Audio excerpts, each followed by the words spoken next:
हँसी हाँस्छ हाम्रो लेटाङ, पाखुरीको बलमा बाँच्छ प्यारो हाम्रो लेटाङ।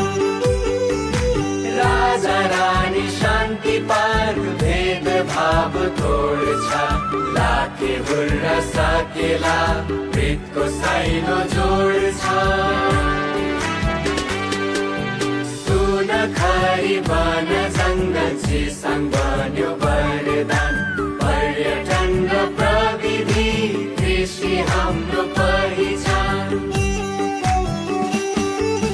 जाति समला बारजीको प्रकृतिमा हराई, पालन सेलो धान नाच संस्कृतिमा रमाई। प्रगति र समृद्धिमा बढ्छ हाम्रो नाम,